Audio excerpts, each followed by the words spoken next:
You are listening to Leaders and Legends, a podcast produced by Veteran Strategies and featuring conversations with fascinating and impactful men and women who have shaped our world, our communities, and our history. My name is Robert Vane, Principal of Veteran Strategies, and your host for our discussion. You are listening to Leaders and Legends, a podcast presented by Veteran Strategies, a local veteran public relations enterprise, and sponsored by Girl Scouts of Central Indiana, Garmond Construction, the Crown Plaza Hotel, Grand Hall, and Conference Center at Historic Union Station, the law firm of Bose, McKinney, and Evans, and the Bose Public Affairs Group, the McGinley's Golden Ace Inn, and McAllister Machinery, your friendly neighborhood Caterpillar dealer. You can find all your sales and rental equipment needs at McAllister.com. We're pleased to announce our podcast is now a member of the All Indiana Podcast Network in partnership with Wish TV. You can find Leaders and Legends at allindianapodcastnetwork.com. Thank you for joining us on the Leaders and Legends podcast. Our guest today is Harold Holzer. We had him on a few weeks ago to talk about his book, The Presidents versus the Press. He has very graciously agreed to come back on and have a discussion about Abraham Lincoln. And let's make one thing clear. There is nobody walking the earth today who knows more about Abraham Lincoln, his ascendancy to the presidency, his time in office, his impact on our culture and our history than Harold Holzer. Harold, thank you very much. Thank you for having me back so quickly. Well, I'm going to read, before we get into the interview, I'm going to read some of these titles of yours, and then I'll post it on the podcast website. Okay. Lincoln and the Power of the Press, The War for Public Opinion, A Just and Generous Nation, President Lincoln Assassinated, Exploring Lincoln, which I've read and is terrific, Lincoln, How Abraham Lincoln Ended Slavery in America, Emancipating Lincoln, The Proclamation in Text, Context, and Memory, 1863, Lincoln's Pivotal Year, and it goes on. And especially a very good one is Lincoln, President-Elect.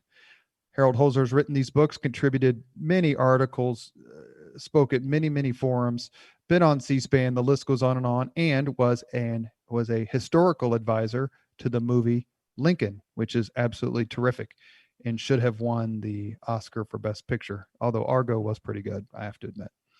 Harold, thank you for coming on the podcast. You've done the whole politics of the Oscars, too. Oh, well, we can talk about that. I've got it from the horse's mouth. Well, once Saving Private Ryan didn't win the Best Picture Oscar, I have never watched the Oscars since. The Academy does not like my friend Steven Spielberg. He's too successful, too rich, too talented, and it was ever thus. It's just very strange. Shakespeare in Love is an eminently forgettable, cute movie, and I don't know a single person who has seen Saving Private Ryan and does not have it on its Mount Rushmore of the history's war. I didn't realize it was the same year as Shakespeare in Love, which you're right, was cute. This podcast, might be right. And I refused. The fact that the Oscars are left of Khrushchev doesn't make any difference to me. I could care less. You get used to that. Well, Stephen is pretty left. The X factor in all these things is Harvey Weinstein, the lamented Harvey Weinstein. He pushes the voters the way the studios used to. Okay, that's not what you want to talk about. No, I'm happy to have you on the podcast. We can talk about whatever you want. But to get an hour with you to talk about Abraham Lincoln is a true treasure. And the podcast originates here in Indianapolis, Indiana, and we Hoosiers have an exalted, and I would say somewhat exaggerated sense of our contribution to Abraham Lincoln's upbringing and the formation of his political views. We're not Kentucky, we're not Illinois, but we're right in the middle. And Lincoln's time in Indiana was impactful. As a man who has studied the 16th president, how would you describe his time as a Hoosier, what it meant to him? Well, it was I mean, you're absolutely right to, I wouldn't say boast or gloat, but refer to it. He spent more time in Indiana than he did in Kentucky, of course. And then with the years of his maturing as a young man, as a boy, from a boy to a young man. And he, Indianapolis is the place he visited as the first stop on his inaugural journey. I'm sure we'll talk about his transition to president-elect. Pretty timely subject these days in America, transitions. And, he remained close to people in Indiana. And of course, I think very emotionally connected.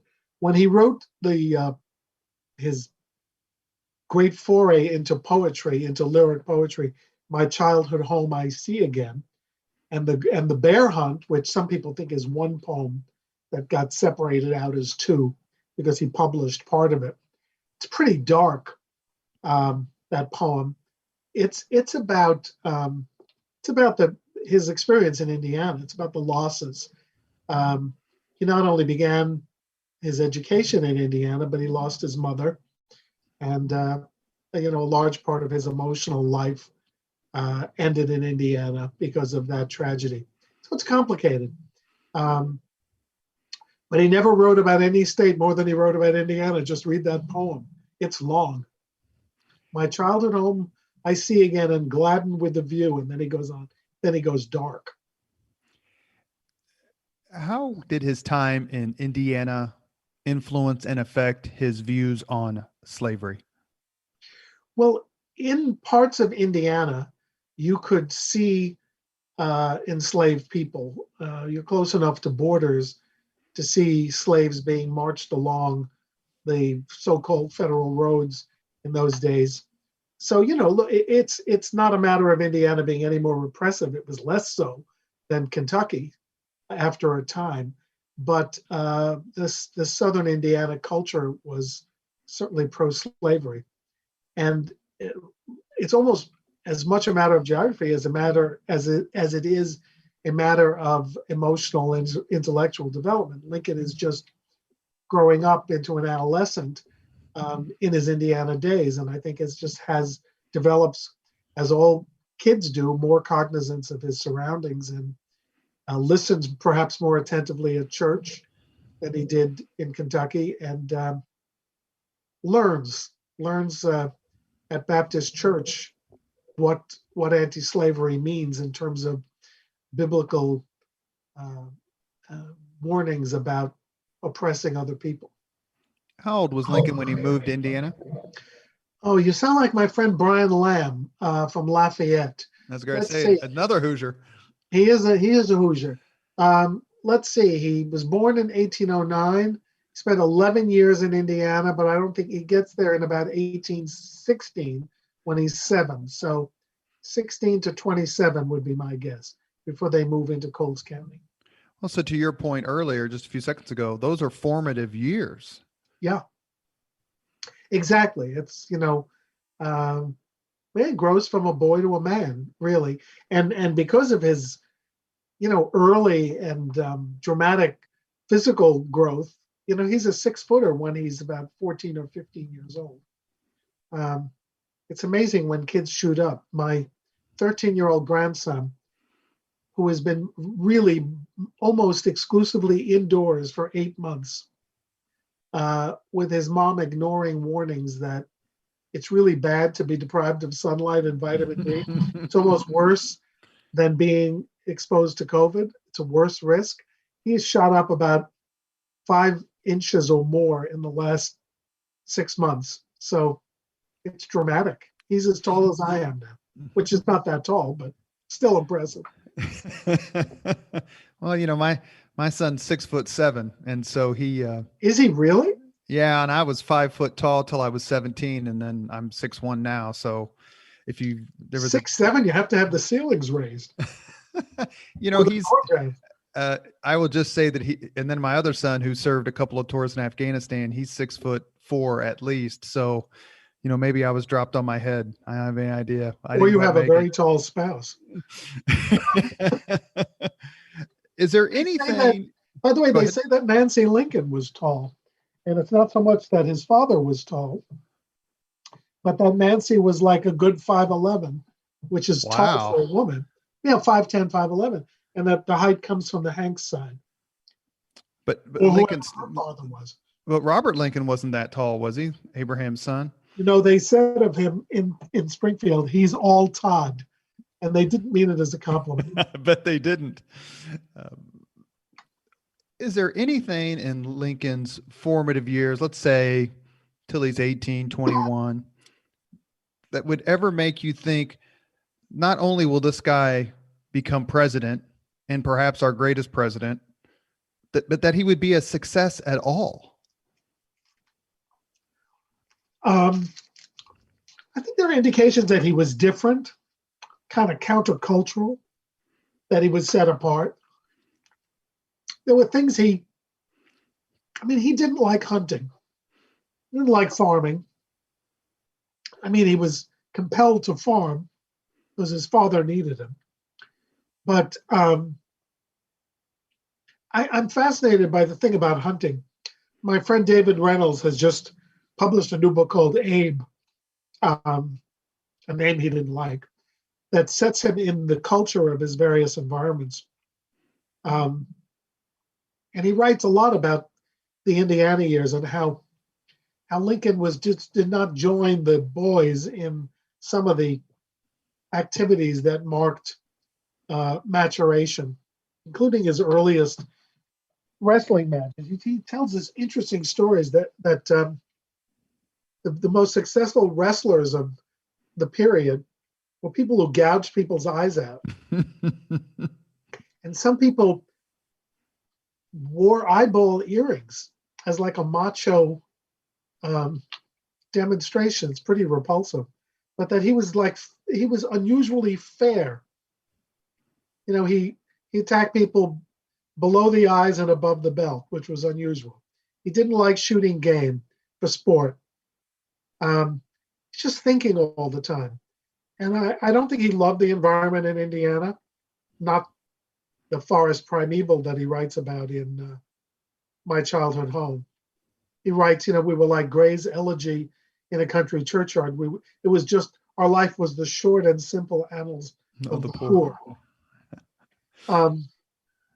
But it made an impression, even if it was something he wanted to escape. Not the Indiana today, but the prairie, the forest. He said wild animals, wild bears. He didn't much like it. He wasn't romantic about it. He was not as romantic about those log cabins as his admirers became in later years. About what you mentioned, David Reynolds. Is that the David Reynolds who wrote the book about Churchill's World War II histories? No. It's the David Reynolds who's written books about Walt Whitman and John Brown. Okay. When did Lincoln start to get feel the pull of politics, to be not run for office, because I know that's later, but just to be interested in it and to become literate enough to understand it and be a part of the discussion? So I think that dates to his, even in late years in Indiana, since we're being very Hoosier oriented here, teenage years, his stepmother testified to the fact that he, in addition to the reading that is most often romanticized, he read Shakespeare. His stepmother brought a Bible to the house, so he began reading scripture. But he also read newspapers. He read the St. Louis Democrat, which was an anti-democratic newspaper. Very complicated. But then there was the St. Louis Republican, which was a Democratic newspaper, just to make things really confusing. But he read the St. Louis anti-Jackson paper when he was a young man. And he would read it by the firelight. And just, they weren't tabloids. They weren't even broadsheets as we know them. They were big papers, lots of ink, no pictures. And I think that's what stimulated his interest in politics. As a teenager, he wrote an article for the press. His neighbor, who I think was a minister, if I'm not mistaken, helped him get it published. And it was a temperance editorial. He saw enough people on the prairie who drank, people drank, 7 gallons of whiskey a year in those days. They just bought jugs and kept them. His father didn't drink, and Lincoln didn't like drinking. So he was reading. I think his political education begins with the newspapers, and then when he moves on to New Salem, as at the age of 22, not 21, when most kids emancipated. He finally enters a community where there are people who care about lectures and reading, and there is a mentor in town whose name is Mentor Graham. I never figured out whether his name was Mentor or they just called him Mentor Graham because he was everybody's mentor. Like Parson Pendleton? Exactly, or Squire Brown, yeah. Or Reverend whatever. Mentor Graham lent him books, and it was in Springfield that he runs for, New Salem, that he runs for the state legislature, loses, even before he becomes a lawyer. So he's into it in his 20s. And I'll tell you, I don't mean to say this, especially to a veteran, and happy Veterans Day. Thank you, Harold. And thank you for your service. Your sons and everybody who has served. Lincoln famously had his only military experience in the Black Hawk War. I think there's a possibility that he enlisted in the Black Hawk War knowing that he had no chance to be in politics if he did not volunteer and see some service. It was just part of the game. Much like his son at the end of the Civil War, coming out of Harvard. Absolutely. Robert, that's a great point, because Robert said to him when he got his cushy assignment for the last 3 months of the Civil War, he said, what am I going to say to people later when they ask me what I did during the war, Daddy? Right? That was a play or a movie or something. What did I do in the war, Daddy? And so I think Lincoln felt that, although his service was over and he was elected captain, as I'm sure you know, and then his company disbanded, he didn't return. He actually served. He signed up for another short hitch, as a private. He was, demoted because he lost his unit. Had to join another unit. But then there was the other thing that's animating Lincoln, and that is abject poverty. If he served another stint, he gets some free land as a bonus. So I think politics and poverty are motivating him into the war a little bit. It's pretty well known that Lincoln's political hero was Henry Clay. My political hero is Andrew Jackson. They seem to have, they seem to, I mean, he could have behaved a little better. But I think Jackson's effect on both small d and capital D democracy is tremendous. You must be a populist, because he sure was. Well, I just think that Jackson's a man of action, and that as a man of action and a man of a true leader, especially during the nullification crisis, when he said, "I'll just shoot Henry Clay or hang John C. Calhoun," people would be like, "Yeah, you will." That's kind of a frontier way to put it. But his Jackson's stance during nullification was exactly what was needed to face down the nullifiers. I'll give you a question you'll like. Okay, one man in American history won the popular vote 4 times, and that's obviously Franklin D. Roosevelt. Mm-hmm. But 3 candidates won the popular vote 3 times. Who are they? They won the popular vote 3 times as a presidential candidate? Yes, I wouldn't be that tricky and do it as mayor of Sheboygan. No, as a presidential candidate. Well, it's not Grover Cleveland. Yes, it is. That's one. Is he one? He won darn good. That's the tough one. The other one you should get in a second. Oh, Jackson's the other. Andrew Jackson. Because he won against John Quincy Adams. It's just that Adams won the electoral vote.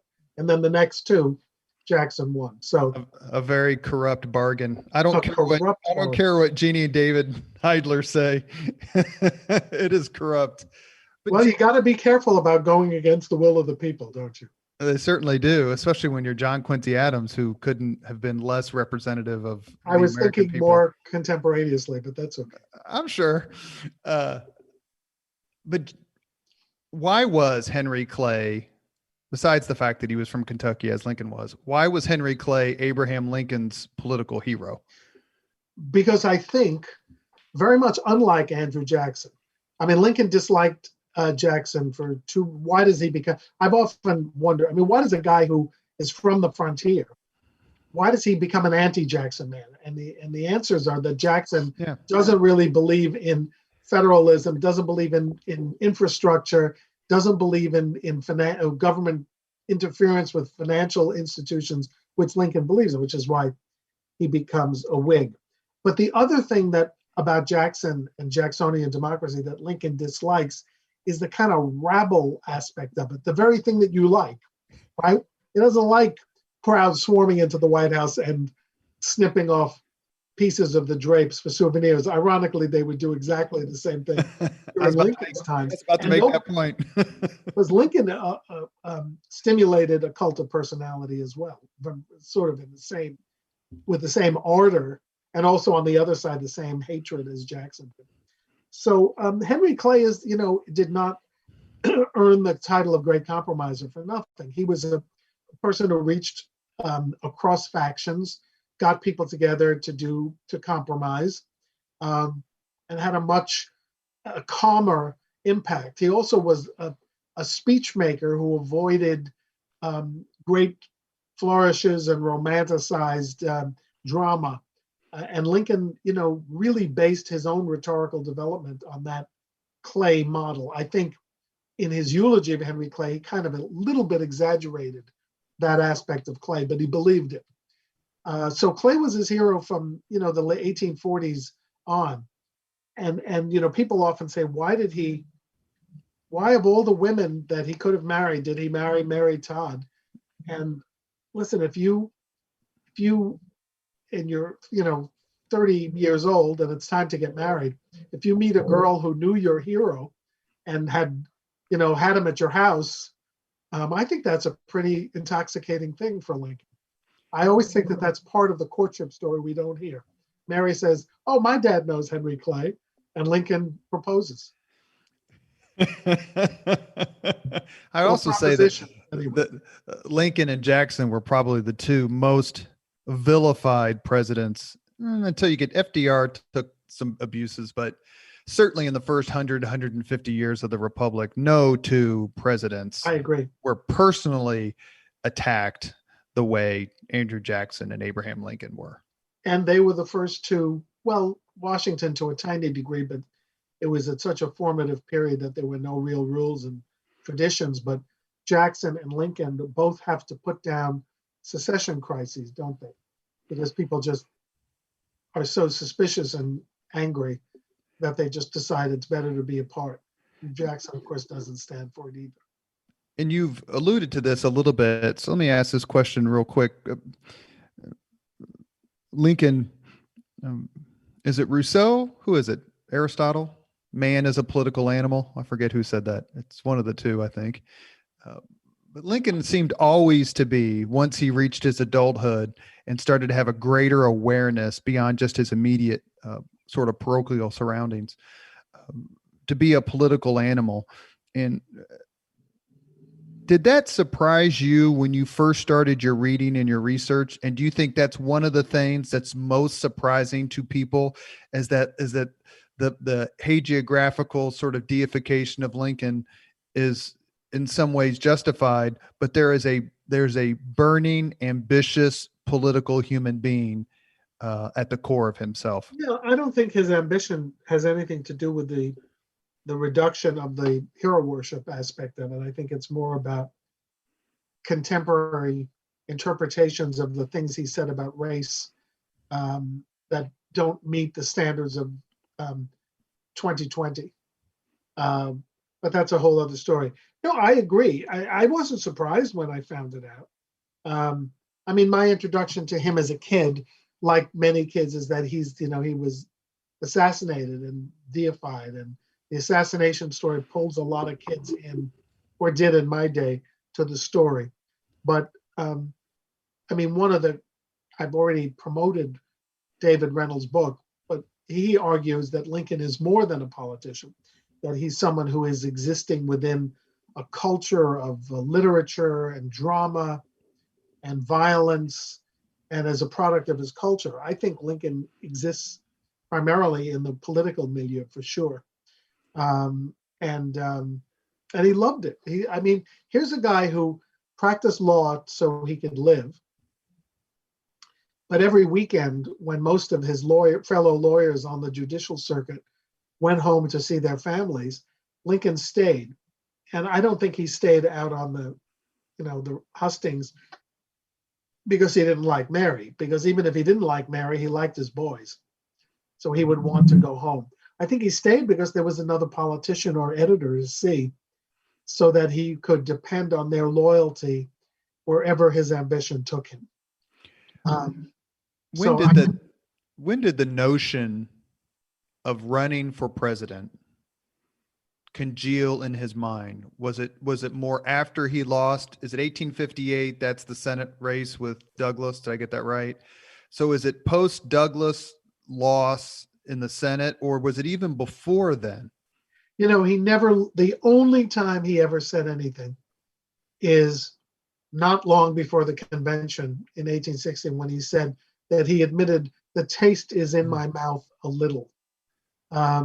It just didn't, Victorian dudes didn't say they were cravenly aspiring to higher office. But look, remember in 1856, he was a candidate, or at least nominated.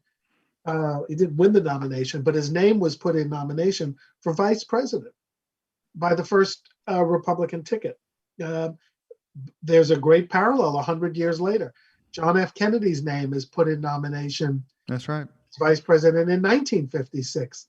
And he sure gets the idea fast when he loses to Estes Kefauver that he's never going to let Stevenson get the nomination a third term. He's going to go after it, even though he has to run for re-election to the Senate. He hasn't even been re-elected. Of course, Barack Obama was only a one term. So, it changes. Media helps you change. But I think, from 56 on, he thinks of himself as a national figure. During the Lincoln-Douglas debates, he knows. Now, I do not believe, as some scholars do, that his Freeport doctrine, where he pushes Douglas into a corner, right, pushes him into saying, yes, if a Southern territory says I don't want slavery, then slavery should be illegal in that Southern area. And thereupon, Douglas's Southern support blew up. He could never be the nominee of a united Democratic Party, and he wasn't. I don't believe Lincoln calculated that to lose the Senate election, but come back 2 years later as president. I think he wanted to be a senator in 58. But he goes to Cooper Union in February 1860 to speak. That's a launching pad for him in the East. So I think it's on his mind, and before he admits it. So I would say I date it to the day, I put this in my book, Lincoln and Cooper Union. In December of 1859, October, got to get this right. October of 59, he's been campaigning in Ohio and Wisconsin for Republicans. And he's in a law case and has just won a law case. And they're at a party having oysters. And he gets the news that Republicans have won in Wisconsin and Ohio and Pennsylvania. It's a great night for Republicans for gubernatorial races. And I think he gets the idea. He goes home on a train. He opens his mail and he gets an invitation that's waiting for him, a telegram, to speak in New York City at Cooper Union, actually to speak in Brooklyn, as the invitation first specified. So I think he must think about it then. He's campaigned for Republicans who won. He's now invited to New York, where Seward is the favorite son, to undercut him. He may think it's a long shot, but he decides on a strategy to be everybody's second choice. And boy, that pays off brilliantly. I mean, if Seward got a few more votes, he would have been the nominee. That's right. I forget who wrote the biography of Seward I read. It's really good. Walter Starr. It was terrific. What a terrific. Is that the one, the new one by Walter Starr?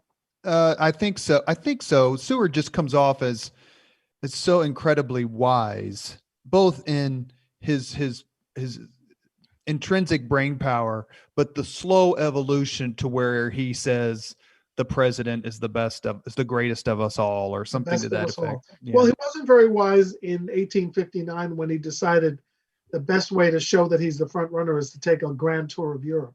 That wasn't too wise. And he wasn't very wise between Fort Sumter and Bull Run when he decided to stage like an unofficial coup d'etat by planting anti-Lincoln editorials in the New York Times. Wanted a policy, wanted leader.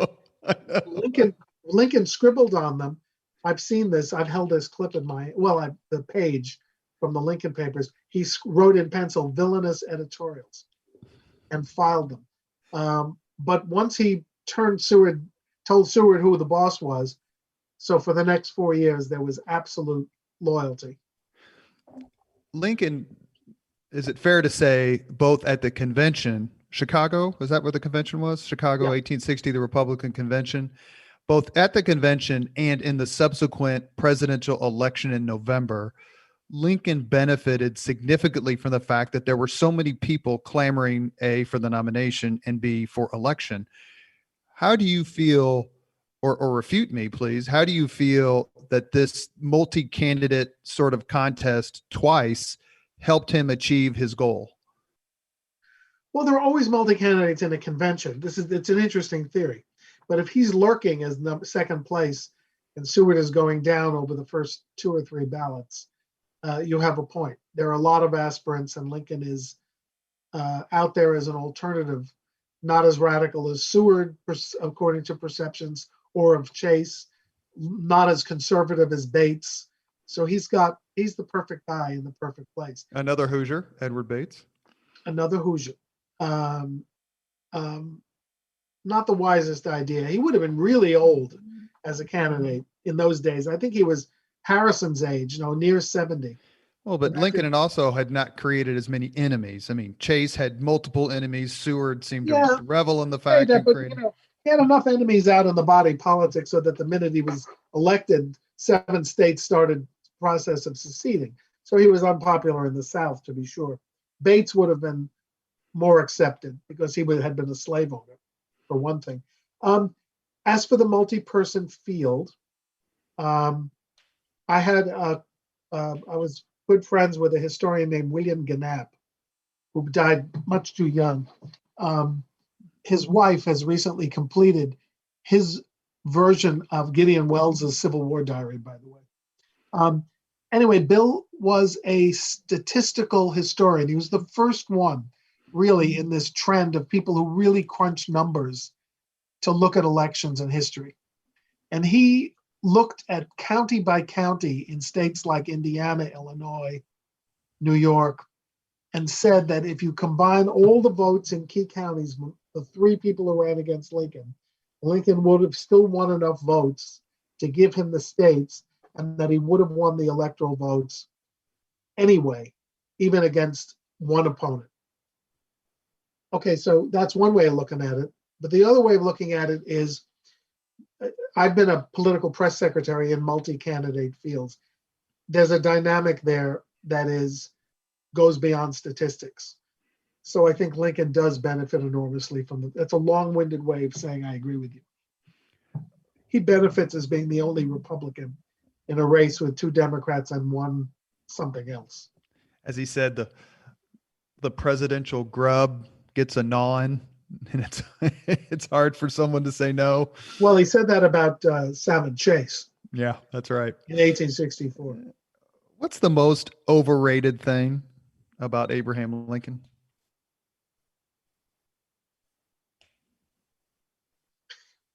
Well, that's a good question. Well, I guess that he was determined from his days as a flatboatsman visiting New Orleans that he devoted his life to eradicating slavery. I think that's not the case. I think he was genuinely anti-slavery, and we can believe him when he wrote to Horace Greeley that he had always been never felt, there was never a moment when he didn't feel that way. But I don't think his major goal in life was to eradicate slavery. So maybe that's overrated. I think he deserves his ratings for character, and his writing ability is the best of any American president. Um, uh, so I don't think he's overrated generally. I think he's becoming underrated generally. Well, I was just you've cynicism of today is brutal. Completely and totally agree. 100% on the money. So let me follow up. What's the most underrated thing about Abraham Lincoln? I think his literary ability. I'm with Edmund Wilson, whom I don't agree with on much else about Lincoln, but he said it is possible to imagine Lincoln as a great writer of a non-political kind, and that he's the only president who would qualify as a great author of literature. And second inaugural and the Gettysburg Address and parts of his 1861 message to Congress and his 1862 message of Congress and his first inaugural. And by the way, our literature. And is there ever a better lesson, as everyone is in a state of confusion and hysteria and anger, to remember Lincoln's admonition in his first inaugural when he's pushing back against states and leaders who won't accept his election. And remember, he got 39.9% of the vote. He said, why should there not be a patient confidence in the ultimate justice of the people? Is there any finer hope in the world? I think that's still a very good lesson for us. Is it possible that the Gettysburg Address is not his best speech? Yeah, I mean, I'm a Gettysburg Address man, especially this time of year. You and I are speaking in mid-November. This is the time that I would have, for the last 24 years, been in my car driving to Gettysburg for the annual Lincoln Forum, which takes place November 16th to 18th at Gettysburg. We have great speakers, we have banquets, battlefield tours, breakout sessions, book sales, prizes, and we're now doing it remotely on Saturday, November 14th, a one-day online Lincoln Forum, which is sad. It's our silver anniversary, although we will be back stronger, we hope, next year. But yeah, I think the Gettysburg Address is sublime from start to finish, and maybe every other paragraph but the first section of the second inaugural. If you ask Lincoln, he might have said the second inaugural. He got a letter from William Seward's political mentor, Thurlow, after the second inaugural, saying, I want to compliment you on the little speech you gave when you accepted your nomination. Why he would write about that when it was back in June, it was almost a year before. And I think that's what he meant.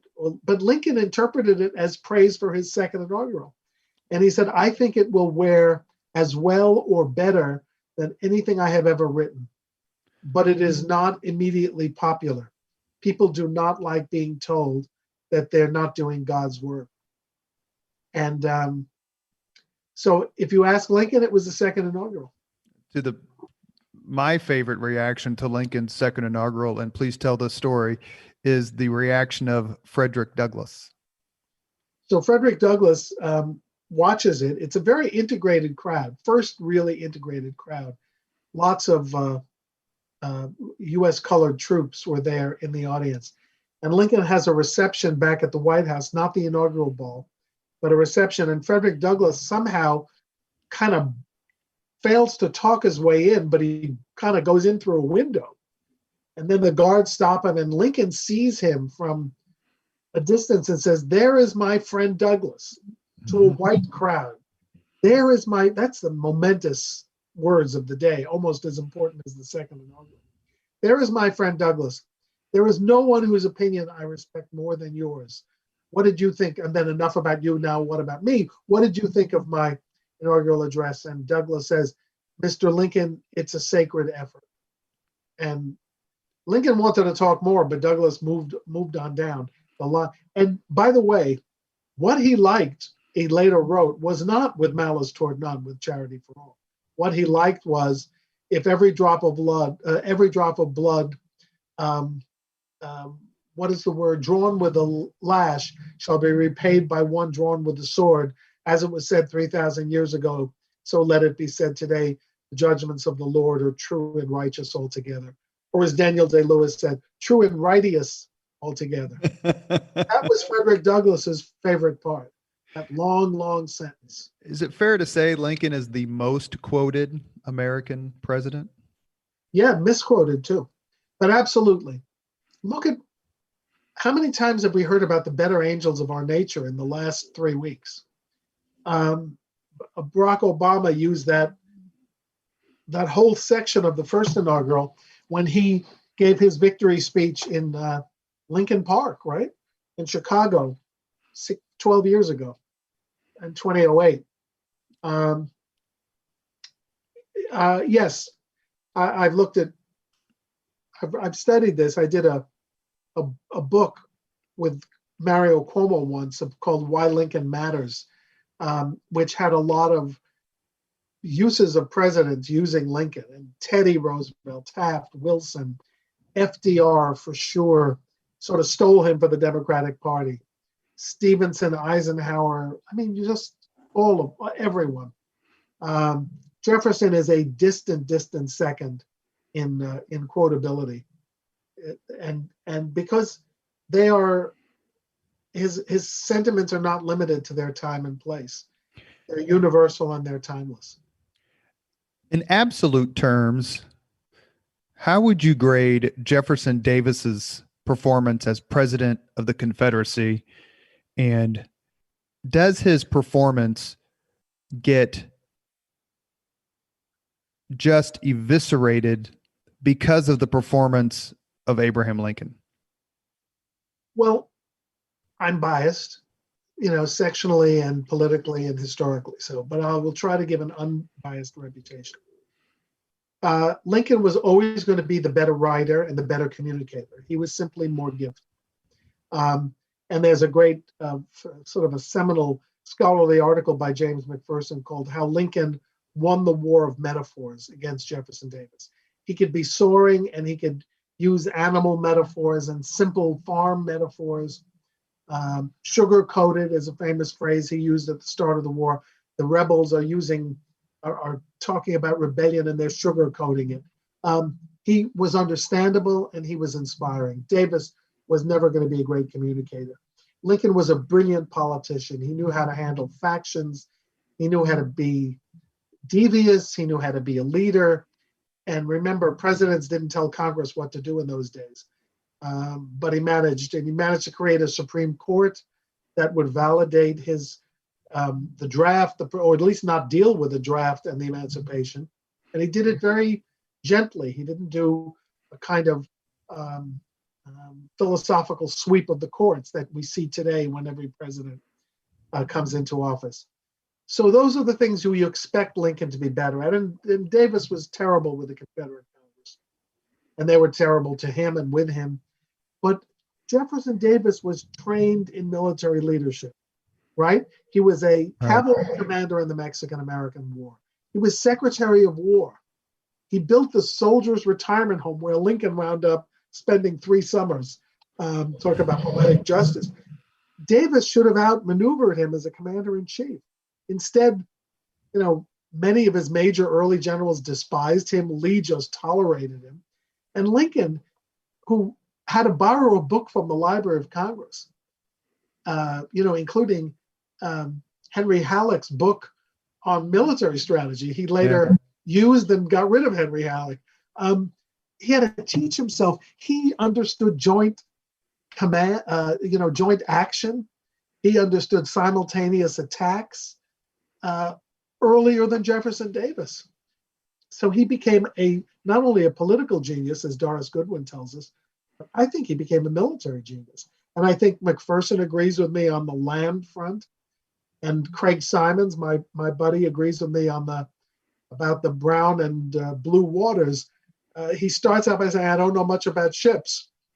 And he manages to build the biggest navy in the history of the world, hire the right people to manage the navy, work and in both sides of the war, embrace new technologies like nobody's business. Whether it was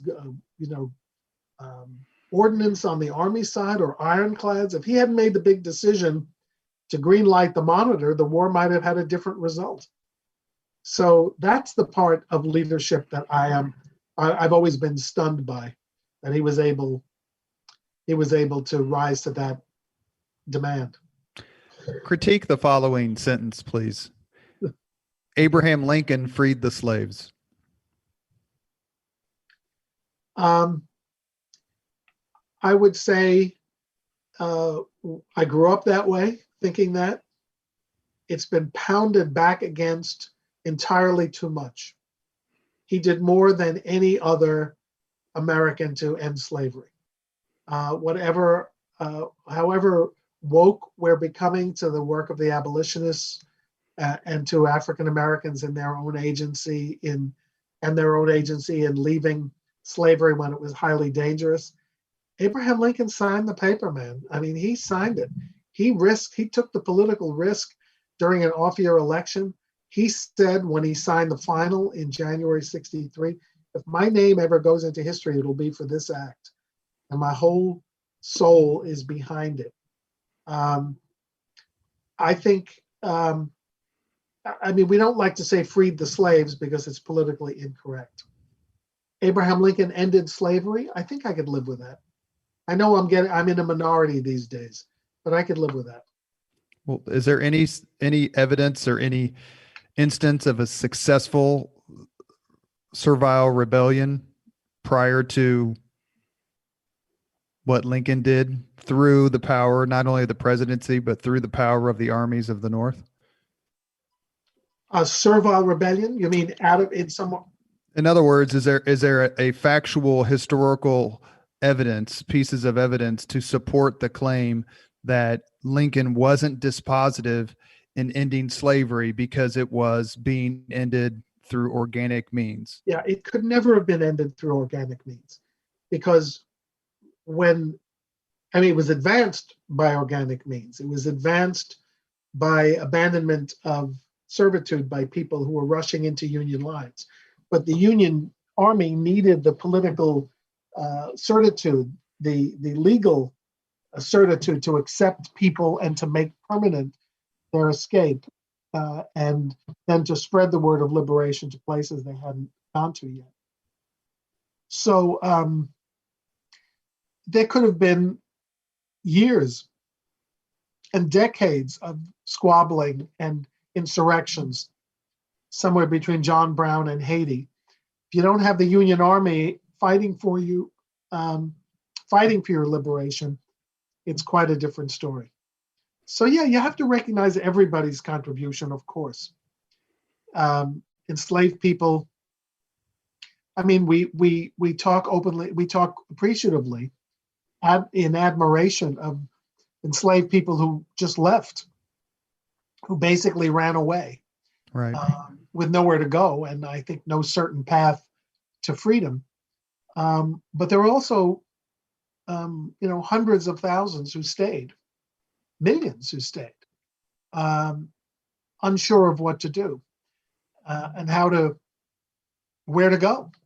And Lincoln and the Army made that, and of course the 13th Amendment, which he pushed wholeheartedly to deal with the fact that slavery remained legal in the border states that had not rebelled. It's all he's doing from summer of 1864 until his death, is ending slavery in America. To me, the most compelling person of the war, and I know we probably won't match on this, but to me, the most compelling person of the war is Grant, Ulysses S. Grant, where he came from and where he ended up, how he overcame failure after failure after failure to become just put it this way, in 7 years, in 1857, he had to pawn his gold watch, I think, for $20 to buy Christmas presents for his family. 7 years later, he's the first merit lieutenant general since George Washington. That's the promise of America. Grant also had, I think, one of the most compelling love matches in American history, not only the Civil War, and that's with his wife, Julia. Even in the movie Lincoln, in all the books you read, Mary Todd Lincoln comes off as just an absolute nightmare. Now, she did lose a son. She lost two sons. They lost two sons. How unfair has history been to Mary Todd Lincoln? And do you think she was a net plus or a net minus with regard to Lincoln's leadership during the war? Oh my God, you asked about 5 questions there. So first, I strongly disagree with you about Grant. I know he's all the fashion. He's very compelling. Ron Chernow likes him, but Lincoln is the man for me. He overcame, poverty every bit as grueling, failure, political failure, and business failure too. Remember, he was bankrupt in business as well, not just Grant. I think Lincoln's the most important figure of the war, but for me, Grant is compelling in a different way. You have serious issues to deal with. I understand that. What if I said Braxton Bragg was the most compelling member of this? Listen, he may have been right, Braxton Bragg. He may have had a love match, but he also had a bit of a burden with Julia. I mean, Julia was a slave owner. Julia had slaves through the early part of the Civil War and came from a family. So it must have been a real love match. I think it was. And, in marriage that endured separations that were much worse than what Lincoln caused by staying away weekends. They were separated for a year at one point, I think, if I remember, when Grant took up posts in wars or even without a war when he went out west. So Mary, net plus or net minus? You added too many conditions there. You said net plus or net minus in the Civil War. How about just net plus or net minus? Yeah, I would say net plus. I don't think Lincoln, and I think without Lincoln, Mary would have been a wreck and, might have ended up institutionalized without any help from her son. Without Mary, I don't think Lincoln is a success in politics. I think the Robert Sherwood version is somewhat exaggerated. He didn't lack ambition. He didn't need her to push him, but she gave him, it's like Fred Astaire and Ginger Rogers, right? Fred Astaire was a great dancer.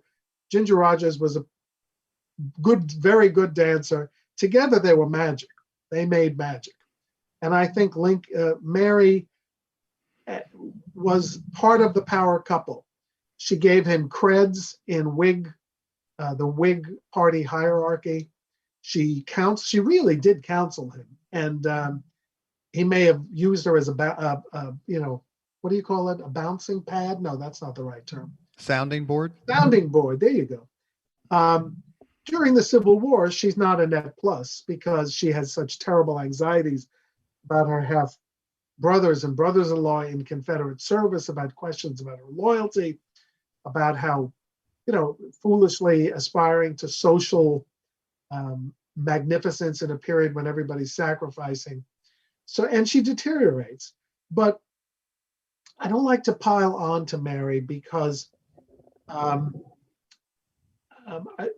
Betty Ford was addicted to alcohol and was sick, had cancer during Gerald Ford's brief presidency, and was not there for him. Remember, she famously giggled when someone brought news that he had been shot or shot at by an assassin. I think there were two assassination attempts in 3 weeks by women.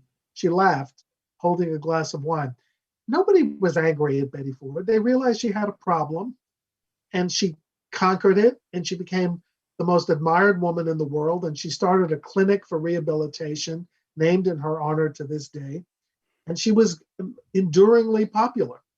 For some reason, physical disability and even addiction is tolerated more today than mental disability was tolerated in the 1860s. I mean, Mary had real problems caused by whatever, bipolar disorder, neuroses, worse, and she was a burden. But listen, that's what a husband signs up for when he gets married, to be there for his wife. It's not just the wife being there for her husband. And all of the anti-Lincoln literature comes from guys. So I suggest people read Jean Baker or Catherine Clinton to get a different perspective on Mrs. Lincoln. We have just a few minutes left on the Leaders Legends podcast with Lincoln historian Harold Holzer. So Harold Holzer has a podcast. Abraham Lincoln comes on. What you going to ask him? Oh, I get that question a lot. I always kick the can down the road about the political question, and I say to him, "So what was it with you and your father?" Because that explains a lot. I'd love to know. You're under hypnosis. You've got to answer this truthfully. Thomas Lincoln is his father. Thomas Lincoln, because David Reynolds is now advancing the idea in his new book that they weren't really as estranged as people say, that they had a perfectly fine relationship. I just want to know what gives with that. Did it push him to be more independent? Did it push him to be not a man of the land because he hated his father's example so much? So I would like to get to the root of that, and then the other questions will flow. A philosopher famously defined a great man as someone who never reminds you of anyone else. Is there anyone who Lincoln reminds you of? Is there any leader subsequent to his time on earth that where you say, not just in the United States, but anywhere, this guy's got a lot of, I read about him or I listen to him, I think of Abraham Lincoln? Absolutely not. I mean, actors have come close. The combination of attributes is so unique, and you talk about the global, looking through the globe for analogs, but rather than that, it's people around the globe who have admired Lincoln. Fidel Castro, unlikely people. Gandhi and Nehru were both huge Lincoln admirers. Gorbachev was a Lincoln admirer. Chiang Kai-shek was a Lincoln admirer. And I'll leave it with that. If anyone ever gets to go to Taipei and visit Chiang Kai-shek's tomb or memorial, you will see what he thought about Abraham Lincoln, because except for its pagoda-like architecture, it is the Lincoln Memorial. He wanted to be remembered as a Lincoln. He's not, but he wanted to be.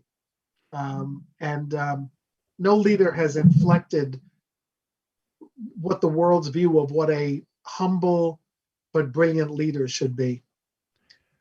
What's your favorite? I'll tell you. What's your favorite quote about Lincoln? As I would not be a slave, I would not be a master. This describes my idea of democracy. That is your favorite quote from Lincoln? Yeah, I mean, it probably isn't, but I just thought of it now, so that was my immediate reaction. What's your favorite quote from someone else about Lincoln?